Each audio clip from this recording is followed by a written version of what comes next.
there, oh, there's something really cool over there. That looks quite interesting. Go have a look at that. This is a cemetery people probably don't visit that often. I'm out here in Pigeon Bay. It's about an hour to an hour and a half away from the city of Christchurch in South Island, Aotearoa, New Zealand, along the Summit Road out towards Banks Peninsula. It's a good spot to go fishing if you're ever out here, and today might be the day for it, but we'll see. This cemetery was opened for casket and ash burials in 1865, and I believe it is still open for burials at the moment for people living in the beautiful surrounding hills. It is a Victorian style cemetery, and the two towering yew trees in the middle there are kind of testimony to that. That's pretty common. Also, my wife did get that gate behind me. I didn't just leave that open, just in case you were wondering. This gate, on the other hand, didn't want to open, so I had to actually lift my wife over that. Luckily, she is fairly small.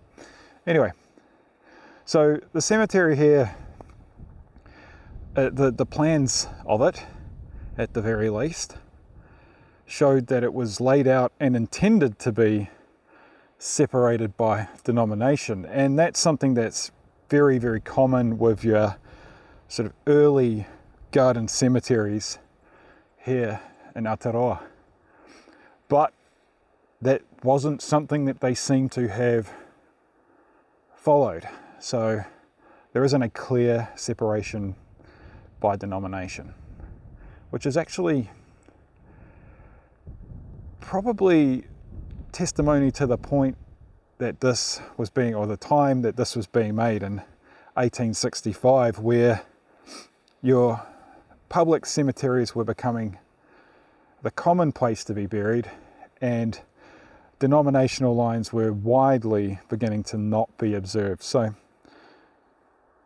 that's pretty standard. Check that power shell. A reminder of where we're at. I don't know if you can see down there, but the water of Pigeon Bay, it's beautiful.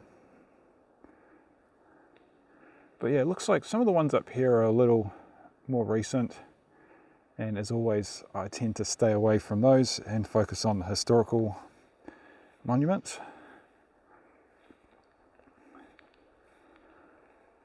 And just looking around, yeah, you've got your fairly familiar rather styles of monuments, the upright stele with their various carvings of plants, and obviously religious iconography like your cross and the obelisks, and of course the crosses over there.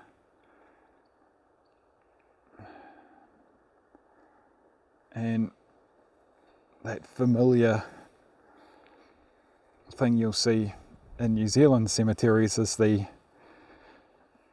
proclamations of nativity, in the sense of where they came from. So people here in the 1800s, as you should know, a lot of the people buried in a colonial cemetery were probably from Britain. In that case, there was Scotland. And then, of course, there's the touching small monuments as well here, most commonly to those who pass away young, like Thomas Guthrie Hay here, aged 6 and 9 months.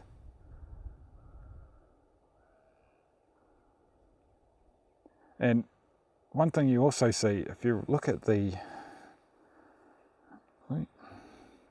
inscription on the bottom, are these kind of different variations which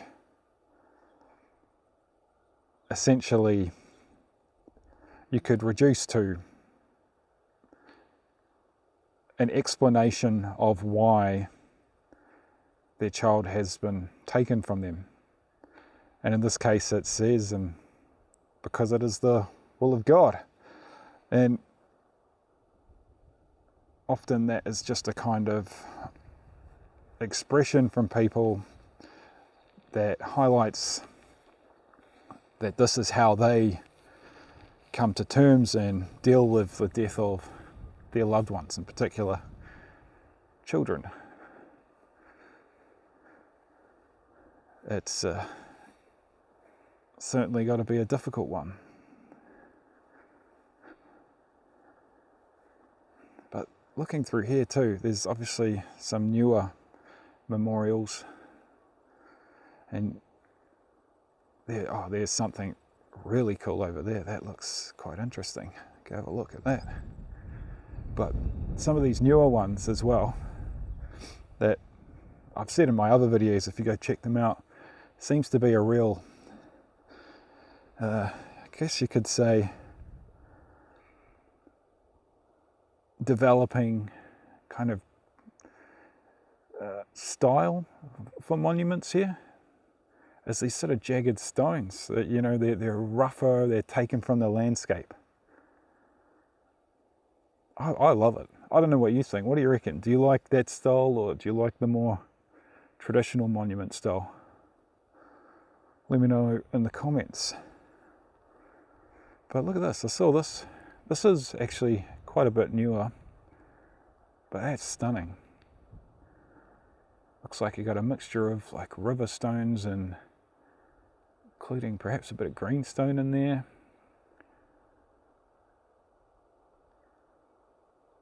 And I don't know whether this is remade or using parts that were already here or what. Like, this is a really interesting one, but I'm liking this. A little different.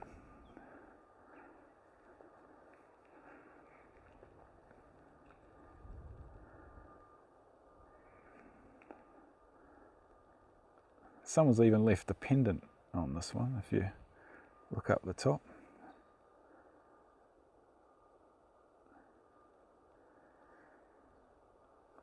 I wonder too, if you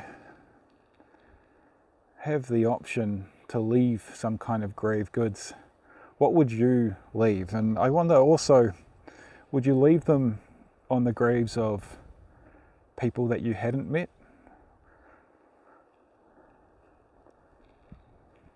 I'm full of questions today, apparently.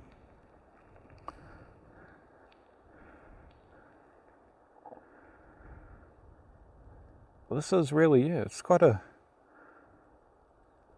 tidy little cemetery. I mean, it might not feel it if you're looking at some of these unfortunate monuments that have fallen over and broken. But remembering these are pretty old, and we are in a region that was hit by some pretty devastating earthquakes, and yet most of these are in pretty good nick.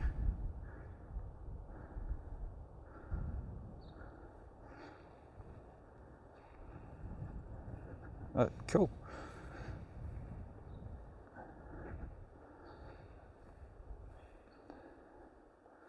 If you're interested in these sort of walkthroughs, then make sure you go check out some of my other ones, and of course share and subscribe if you haven't already, because there'll be plenty more to come.